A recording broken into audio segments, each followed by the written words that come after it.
Je vais commencer. Je m'appelle Piero San Giorgio, je suis écrivain, je suis auteur suisse. Ça, c'est mon premier livre. Je dois être le deuxième ou troisième auteur suisse le plus vendu ces 2 dernières années. Je n'ai pas fait mon service militaire, bien que je sois suisse. Je vais vous expliquer malheureusement pourquoi je ne l'ai pas fait. Et sur cette question du 22 septembre, je vais voter pour rejeter l'initiative de la suppression du service obligatoire. Donc moi je m'appelle David Lépée, je suis auteur suisse aussi, mais je ne peux pas comparer mes ventes d'une part parce que mon premier livre édité n'est pas sorti. Par contre je suis collaborateur régulier des revues Éléments et Rébellion en France, mais qui sont aussi distribuées en Suisse par abonnement. Je voterai également non contre cette initiative. Ma carrière militaire fut très brève pour des raisons qui sont plus tout à fait actuelles, mais par contre j'ai fait mon service civil pendant 13 mois, plus long que l'école de recrue, et j'en suis très content.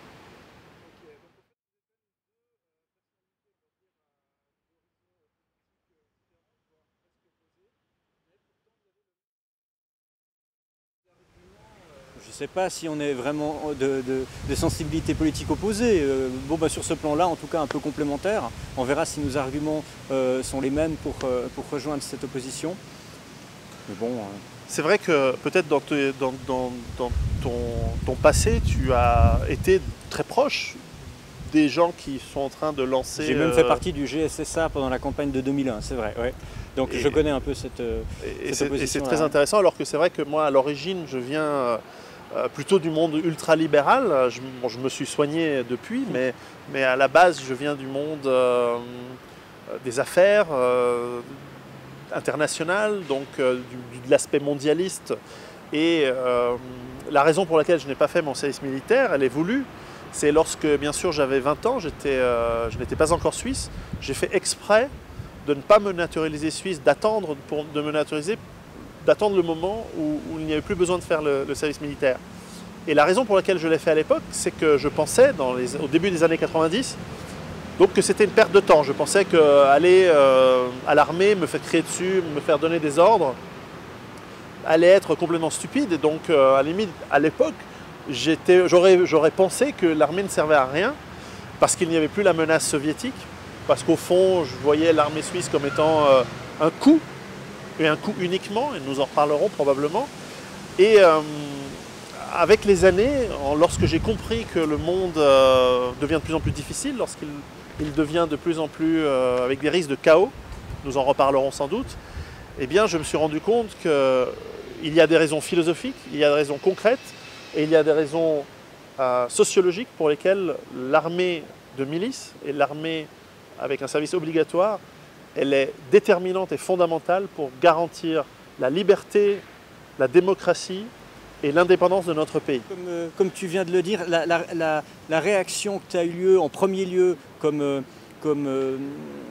personne non naturalisée, elle est révélatrice d'une partie de l'opinion d'une certaine droite, à mon avis, c'est-à-dire de l'opinion libérale, puisqu'on sait qu'il fut un temps où en Suisse, dans le milieu professionnel, et notamment dans certains domaines de l'entreprise, c'était un plus d'avoir effectué l'armée, et encore mieux d'être officier, pour des raisons de prestige qui étaient liées à la représentation sociale du service militaire.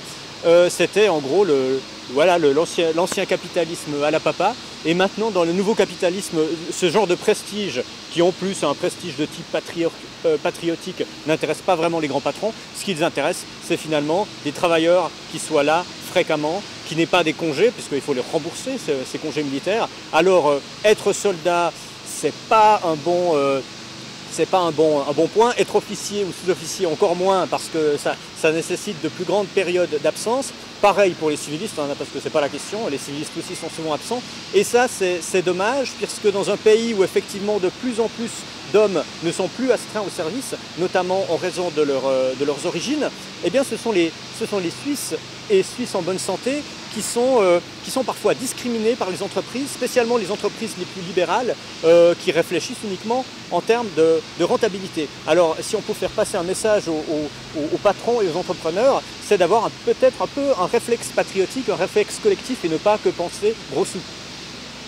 Mais toi qui viens de ce milieu de gauche, quel est l'argumentaire de base justement des jeunes, parce que c'est essentiellement des jeunes, mais peut-être des moins jeunes aussi, plutôt qui viennent du communisme, de la gauche ou de ces autres idéologies néfastes?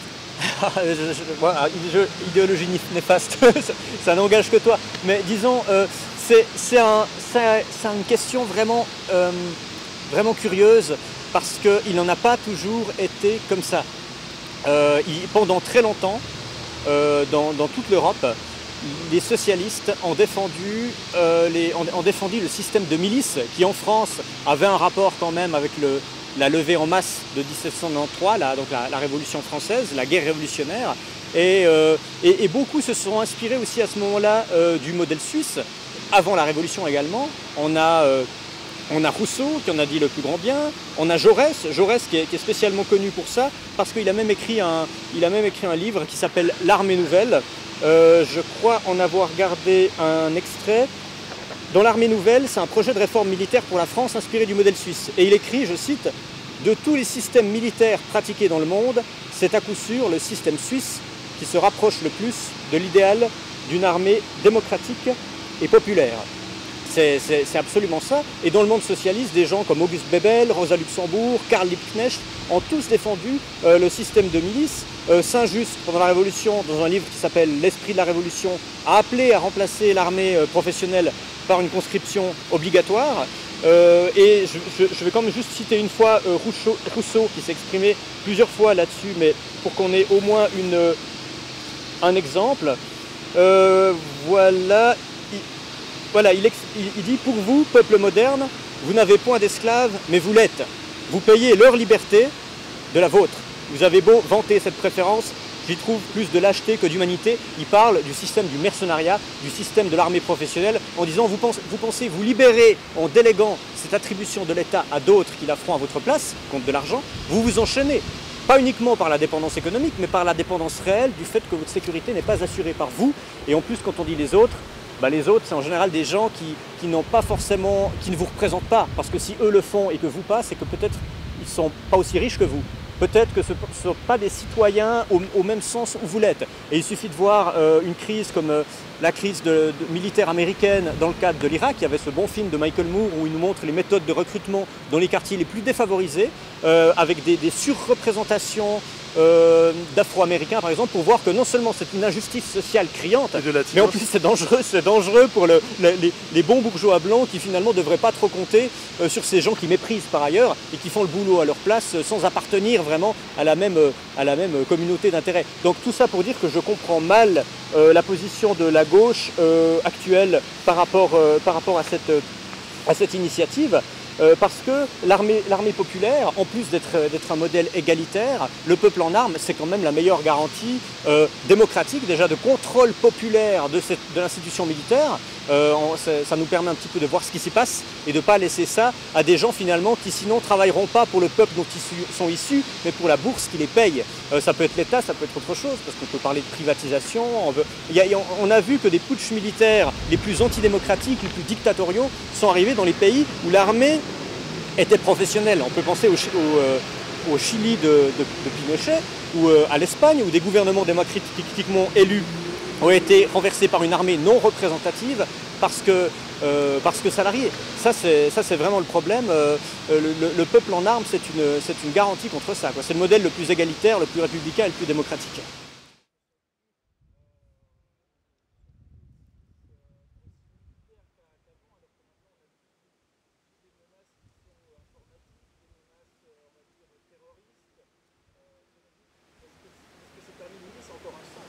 Alors, mais plus que jamais, parce que c'est vrai qu'il y a une spécialisation de certains types de menaces, et je dis un certain type parce que, quoi qu'on pense, nos technocrates, la guerre moderne ne se résume pas seulement à des combats de Tetris, c'est quand même du terrain, mais même dans le cadre de spécialisation comme la guerre électronique, comme la guerre chimique, comme la guerre de l'information, l'armée de milice a un grand avantage, c'est qu'elle amène une plus-value qu'elle ne génère pas elle-même dans sa formation. Et cette plus-value, c'est la spécialisation des soldats qui la composent et qui sont issus de la société civile, de tous les milieux professionnels, puisqu'elle est censée être égalitaire dans son recrutement, ce qui fait que vous aurez des ingénieurs, des électriciens, des électroniciens, des cuisiniers, des musiciens. Enfin, en général, on essaye d'ailleurs d'incorporer les gens en fonction de leurs désirs et aussi en fonction de leurs compétences et des besoins de l'armée. Ce n'est pas pour rien. Les soldats ne sont pas absolument interchangeables parce qu'ils ont un passif que n'a pas le militaire de carrière qui est militaire, c'est qu'ils viennent de la société civile. Ça, c'est vraiment une plus-value qui est importante et qui permet la spécialisation d'une défense face à des nouvelles menaces. Après, un autre avantage de cette armée de milice, c'est qu'elle est mobilisable rapidement, du fait que la formation, elle a été donnée à l'avance, du fait que l'arme, comme le peuple a souhaité que ça soit préservé il y a 2 ans ou 3 ans, l'arme est à disposition du soldat chez lui. Cette rapidité, c'est un atout. La France, par exemple, qui en 97, sous Chirac, est passée au système professionnel, prétend d'une part qu'en cas de crise, ils pourront revenir en arrière. Malheureusement, j'ai peur que ce genre de réforme soit irréversible, parce que des gens mobilisés, des gens qui ne sont pas armés, qui ne savent pas se servir d'une arme et qui n'ont pas été formés très rapidement, c'est impossible. On a en Suisse, on est le territoire militairement le plus densifié au nombre de soldats par mètre carré. Derrière Israël, je précise qu'il y a aussi ce caractère-là, c'est un atout militairement, c'est un atout.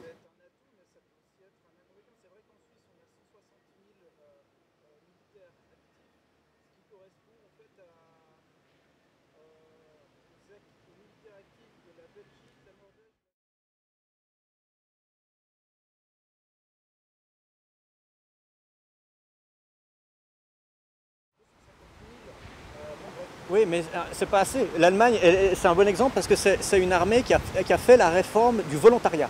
Maintenant, on est dans un système de milice, certes, pour l'instant, ça n'a pas été professionnel à mon avis, immanquablement, mais de milice volontaire. Ce qui fait que ce n'est pas comme en Suisse où la conscription est obligatoire, mais les gens peuvent venir volontairement. Du coup, on n'en trouve pas assez. L'Allemagne avoue qu'elle a des problèmes à recruter. Et puis ceux qu'on recrute ne sont pas forcément les bons. Parce que bon, il y a les carriéristes qui veulent faire carrière dans l'armée, pourquoi pas. Mais il y a aussi les têtes brûlées, les fanatiques des armes, oui, les gens aux idéologies un peu extrêmes. C'est pas forcément ceux qu'on a envie de voir nous défendre. Et par ailleurs, il y a aussi tout simplement les gens qui cherchent du boulot, qui sont issus des classes les plus défavorisées.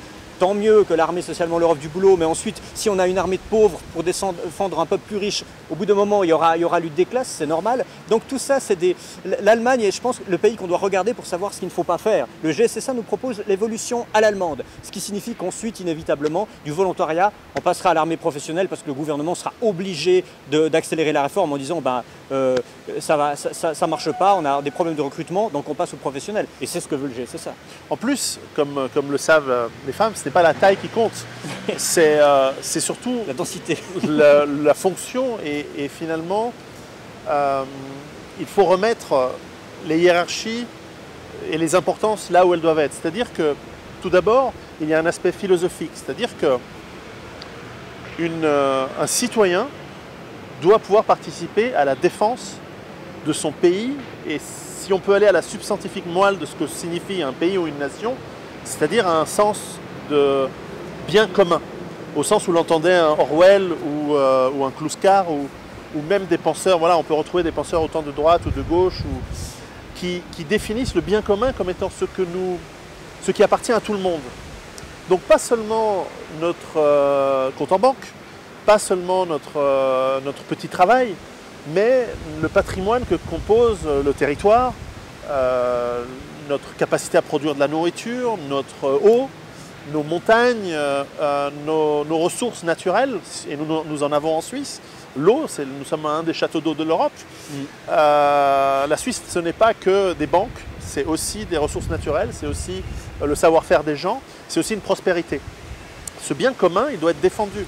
Alors il y a plusieurs manières de le défendre, mais certainement l'armée, philosophiquement, l'armée de milice, ça permet à tous les citoyens et citoyennes, idéalement, de participer et de prendre parti, de donner un petit peu de soi à la défense de cet ensemble. Ça, c'est vraiment un aspect philosophique, sans lequel le citoyen, au fond, il n'est qu'un contribuable, il n'est qu'un touriste dans un hôtel, comme dirait Attali en France.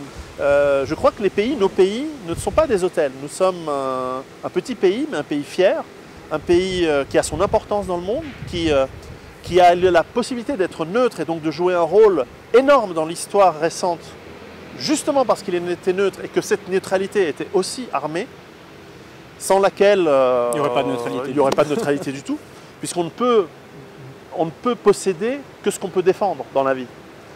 Et ce premier aspect philosophique permet la deuxième question, qui est l'utilité de l'armée d'un point de vue concret et pratique. À quoi peut-elle servir? Alors évidemment, aujourd'hui, la menace soviétique n'existe plus. Et d'un autre côté, la menace terroriste d'Al-Qaïda, elle est irréaliste. En revanche, le monde change vite. Qui aurait pu dire il y a encore 4 ans que la Syrie allait basculer dans une guerre civile et un bain de sang? Qui aurait pu dire il y a encore 2 ans que l'Égypte allait basculer comme il est en train de basculer en ce moment? L'histoire, elle n'est ni linéaire ni écrite. Elle est pleine d'imprévus, elle est pleine d'inattendus. Et c'est vrai que probablement l'armée telle qu'elle est définie aujourd'hui, d'ailleurs elle est en phase de mutation. De l'enquête que j'ai menée, des gens que je rencontre, il y a, au niveau des états-majors, il y a une réflexion très profonde sur l'importance de l'armée pour définir des nouvelles tâches qui ne sont pas la lutte anti-char, qui ne sont pas la prévention d'une invasion physique, mais de permettre une défense contre, effectivement, tu l'as dit, la cybercriminalité ou du cyberpiratage. Il y a la défense de l'espace aérien, il y a la capacité de bloquer les frontières si nécessaire. Si demain la France partait dans un chaos incommensurable et que des millions de Français, malheureusement, pris au dépourvu, voulaient venir comme réfugiés chez nous, comment faire pour bloquer les frontières? C'est une question à laquelle la Suisse commence à envisager des réponses. Et puis troisième point, c'est que la cohésion sociale que permet le service militaire obligatoire permet à tous les petits jeunes, 17-18 ans, dont j'ai fait partie, de quitter les jupons de leur mère, de quitter la protection de leur papa, et voire même la protection de l'État-providence et de l'État-nounou, pour se retrouver au moins une fois dans la vie pendant un certain temps, cul nu sous la douche avec des autres, se rendre compte que fils de bourgeois, fils d'aristocrate, fils d'ouvrier, on est les mêmes, on doit participer à la même défense commune, que vous soyez fils d'immigrants du Ghana, d'Italie, de Norvège, de Chine, peu importe, même nous sommes un pays, ou de Suisse allemande. Voilà, même j'allais y venir à la cohésion entre les différentes parties linguistiques et culturelles de notre pays. Eh bien, cette cohésion, elle peut se faire. Elle se fait sur les bancs d'école, elle se fait à l'université, elle se fait sur le lieu du travail, mais il n'y a aucun endroit où elle se fait de manière aussi, à la limite, arbitraire. Et ça, c'est le côté même injuste du système militaire, où on reçoit des ordres pour se mettre tous dans un même moule, où nous allons nous déconstruire et se reconstruire avec de la camaraderie, avec un sens du bien commun. Et certes, il y aura toujours des éléments, on va le dire crûment, des éléments chiants, des éléments qu'on va trouver idiots à 17 ans, 18 ans, parce qu'on croit tout connaître, mais probablement qui sont fondamentaux dans la création du lien qui permet de créer ce bien commun qu'on a ensemble. Et c'est là où le point de vue philosophique, le point de vue concret, pratique et opérationnel, et ensuite le point de vue sociétal, s'imbriquent et font de notre pays une réussite économique, une réussite sociale. Nous sommes un des seuls pays au monde, nous avons plusieurs cultures. Moi je dis toujours que la Suisse, c'est le seul pays au monde où le multiculturalisme a réussi. Nous sommes un pays ethniquement différent, avec des immigrations de plein d'endroits du monde et qui fonctionnent, qui s'assimilent, tout en gardant leur richesse personnelle. Qui fonctionnent à certaines conditions, justement. Voilà, à certaines conditions, notamment celle de participer à la défense de ce bien commun. Et donc, c'est vraiment ces raisons-là qui permettent de maintenir nos traditions, qui sont la démocratie directe, qui sont un certain sens de l'ordre, pas dans l'ordre moral, mais dans un ordre physique et réaliste, où la culture suisse n'aime pas le bordel, n'aiment pas le chaos. Et dans le monde chaotique qui est en train d'arriver, je vous fais remarquer, j'écris dans mes livres qu'on va sur une pénurie de ressources, on va vers des guerres civiles de plus en plus fréquentes dans le monde entier. On le voit dans le printemps arabe qui est en train de devenir une sorte d'hiver cauchemardesque. On le voit dans les tensions internationales qui sont en train de recommencer entre les États-Unis en perte de vitesse économique et militaire et la réémergence de la Russie et la renaissance de la Chine. On voit que les tensions géopolitiques, elles sont en train de recommencer plus fortes que jamais. Et ce serait vraiment le moment le pire, et je me demande si ce n'est pas justement à ce dessin, que de réduire une des composantes qui fait la réussite et le succès, le fonctionnement en bon ordre de notre pays, au milieu déjà d'une Union européenne qui va très très mal. Aussi parce qu'ils ont perdu ce genre d'institutions. Ce qui peut faire douter certains, c'est que quand on parle d'armée, on imagine toujours une armée offensive, une armée impériale, une armée d'invasion, parce que c'est ce que nous apprend aussi l'histoire des guerres dans l'histoire. Et là, évidemment, la Suisse ne fait pas le poids, et tant mieux, puisque j'ai aucune envie, et je pense que la plupart de nos compatriotes seront d'accord pour que la Suisse devienne ce type de pays qui pratique de l'ingérence, mais personne ne nous demande de faire ça. On nous demande d'assurer la défense et de lutter contre une éventuelle ingérence. Et là où vraiment l'armée suisse, sur ce modèle-là, la conscription a fait ses preuves sur le long terme, c'est dans son travail de dissuasion.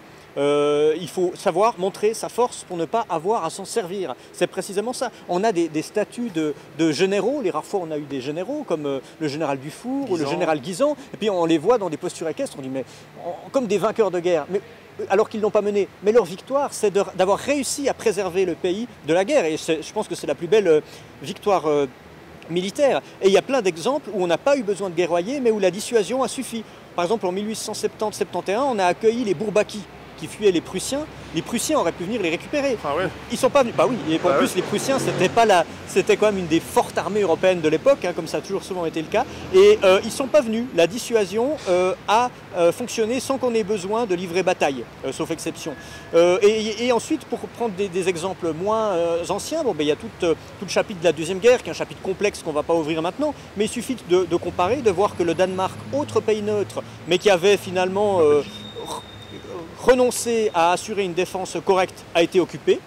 Il a été libéré que par une aide extérieure, à qui il a dû rendre des comptes à les Alliés, puisqu'ensuite on l'a forcé à rentrer dans l'OTAN. Et il n'avait pas le choix. C'était une espèce de dette historique de laquelle il devait s'acquitter. D'ailleurs, en général, la seule alternative, si vous renoncez à la défense, dans un monde qui est en train de s'armer de partout, sauf en Europe, on désarme, vous devez rejoindre une alliance militaire transnationale de type OTAN. Donc j'aimerais que les gens qui réfléchissent, ceux qui, parmi les électeurs, sont contre l'OTAN, sont contre ces organisations militaires internationales, eh bien surtout ne votez pas oui, parce que sinon, surtout de gauche, parce qu'il y a forcément des raisons de l'être. La gauche qui voudrait qu'on se jette dans les bras des États-Unis, à moins que ce soit l'objectif depuis le début, mais bon. Oui, voilà. La dissuasion, c'est ça, la dissuasion. Mais la dissuasion, ça passe aussi par le résultat du 22 septembre. Parce que finalement, ce résultat, il sera quand même suivi par l'étranger, en tout cas par ceux que ça intéresse, les états-majors entre autres, ceux qui comptent. Et on espère que le non va l'emporter, je pense que le non va l'emporter, mais la question c'est de combien va-t-il l'emporter, à combien de pourcents? Parce que si la balance est trop tangente, le signal qu'on va donner ne sera pas très positif. Parce qu'ils diront, ah oui, l'armée de milice, l'armée populaire a triomphé, mais de peu. Donc les bases de confiance de la population sont quand même ébranlées avec le temps. On dit que c'est à partir des 30 Glorieuses que l'ébranlement a commencé, parce qu'on s'est mis à être dans une situation un petit peu plus agréable matériellement, société de consommation, de loisirs, donc hédonisme, donc individualisme, donc un petit peu d'hostilité, de mauvaise volonté par rapport à tout engagement collectif. Là aussi, si on veut prendre des valeurs socialistes, ce serait contre, si vous êtes anticapitaliste, c'est contre cet esprit-là, contre cet individualisme. Oui, c'est là où, en ancien de la droite libérale, à la limite, c'est là où je ne comprends pas l'approche de la gauche en général, de toujours systématiquement vouloir saper ce qui protège le peuple, ce qui protège le travailleur, ce qui protège la cohésion sociale d'un pays, au contraire, faire toujours la destruction. Mais enfin bon, c'est un vaste sujet. Alors ça c'est un élément auquel je voulais répondre sur le coût. Alors j'avais écrit à quelqu'un que j'aime beaucoup, Antonio Hodgers, qui avait écrit dans Le Temps, il y a quelques temps justement, il y a eu plus d'une année, un article sur le coût de l'armée en disant mais quel est le coût de l'armée? Et moi je vais prendre une approche, n'importe quel gestionnaire à la limite, prenons une approche très clinique en disant voilà, prenons une feuille de papier, on fait un bilan, quels sont les coûts et quels sont les avantages? Parce que si on regarde les coûts, ouais ça coûte 4 milliards, bah ça coûte 4 milliards. Mais c'est comme lorsque vous allez au restaurant et vous achetez un bon steak frites, ou plutôt un steak légumes, bah ça vous coûte 25 francs, bah ça vous a coûté 25 francs. Oui, mais ça vous a apporté des protéines, de la nourriture, etc. Il faut toujours voir les deux choses. On ne peut pas regarder le coût. L'armée. Alors deux niveaux de réponse. La première, c'est qu'une armée, comme on l'a dit, elle apporte cette cohésion, elle apporte cette assimilation, elle apporte cette capacité de se sentir citoyen. Et ça n'a pas de prix. Donc ouais, ça a un coût, mais ça n'a pas de prix. Le coût est ridiculement infime par rapport à l'avantage. Le risque d'une armée professionnelle, c'est aussi de ne pas avoir la flexibilité de pouvoir interagir avec la population civile. Car dans l'armée de milice, la population civile fait partie de l'armée. Et je crains que le risque de retrouver des situations comme l'armée qui tire sur la foule, ce qui s'est passé en 1932 ici à Genève, risque qui a été totalement éliminé pendant 70 ans, eh bien, en 80 ans, je crains qu'avec une armée de métier qui finalement a le risque de ne répondre qu'à qui paye son salaire, on puisse retrouver des scénarios où on retrouverait l'armée avoir des rôles de police avec les dangers pour la démocratie et puis pour la sécurité publique que ça comporte. C'est précisément cette importance d'avoir des soldats et des sous-officiers qui soient enracinés dans la société civile. La société civile, ça veut dire les divers milieux professionnels qui constituent le monde de l'économie et du travail, ça veut dire les familles, ça veut dire les quartiers, les cités, etc. Les origines. Parce que ça veut dire que ces gens-là font ça par devoir civique pour une solde et une assurance perte de gain, mais ce n'est pas des sommes non plus incroyables. Donc du coup, le coût de la carotte, des gros salaires, ça ne marche pas pour leur faire faire d'éventuelles saloperies. Et il y a quand même la conscience que comme je l'ai dit, ce qui a pu arriver au Chili ou en Espagne au XXe siècle ne se reproduirait pas dans ce système-là parce qu'on ne peut pas prendre un soldat puis on lui dit pour ta petite solde, ton APG et en travail et en servant 2 semaines par année, on va te demander de retourner dans ton quartier et de faire feu sur un tel, d'arrêter un tel. Ça ne marcherait pas parce que finalement le soldat se sent mentalement beaucoup plus libre de désobéir à un ordre injuste et tyrannique. Il est important, cette implantation, elle permet de garder, je dirais, disons, la militarisation en soi, elle comporte un risque si elle est faite en vase clos. Il faut bien sûr un certain nombre de militaires de métier dans les hauts grades parce que c'est une spécialisation, mais il n'empêche qu'il est bien que les autres, tout en assurant leur formation, gardent un petit peu la tête sur les épaules par rapport au reste du monde. Parce que sinon, l'armée professionnelle, elle crée un esprit de caste. Et puis si on passe à ce volontariat, en plus, il y a un problème au niveau de la représentativité par rapport au fédéralisme. Un pays fédéraliste ne peut pas se permettre, parce qu'avec un chômage qui est, c'est un peu offensant de le dire, mais qui est relativement bas en comparaison internationale, les gens ne vont pas se précipiter pas se précipiter en nombre. Donc du coup, il y aura de grandes différences entre les cantons où le chômage est fort. Je pense que dans notre armée de demain, on n'aura que des Jurassiens et des Neuchâtelois. Ça risque de faire grincer quelques dents par rapport à la représentativité, par rapport au fédéralisme. Et si le problème il est financier, parce que je comprends très bien que ça puisse faire râler, qu'on entend un budget fédéral de 4 milliards, parce que c'est des chiffres qui nous dépassent. Ce qui ne veut pas dire qu'il ne peut pas être amélioré. Non, et puis nous avons un rôle démocratique en tant que citoyen de mettre la pression sur notre gouvernement pour qu'il n'y ait pas de gaspillage, pour qu'il n'y ait pas de dépenses inutiles, pour que justement il y ait une stratégie qui est adaptée aux problèmes réels de la Suisse aujourd'hui et de demain, et pas ceux d'hier. Tout à fait, on peut... Mais des projections financières ont déjà été faites, et on a calculé que par exemple avec un salaire de... Ce sera en une minute. Avec un salaire de 5 000 francs par mois, imaginons, donc pour un soldat professionnel, une armée de minimum 30 000 salariés, ça fait déjà 1,8 milliard par année, et ça c'est sans compter les charges sociales et les salaires plus élevés des cadres, évidemment, sans compter les achats de matériel qui, eux, vont prendre l'ascenseur, surtout qu'on en achètera moins, mais à un prorata différent. Donc du coup, à mon avis, les 4 milliards, avec la réforme GSSA, on va on va exploser le plafond. Donc si vraiment vous pensez que l'armée doit serrer un peu la ceinture, le premier pas, c'est de voter non. Et puis après, on discute sur les réformes budgétaires, mais c'est le premier pas. Toi, jeune qui nous regarde, toi, vieux qui nous regarde, toi, Suisse qui nous regarde, surtout, allez voter le 22 septembre.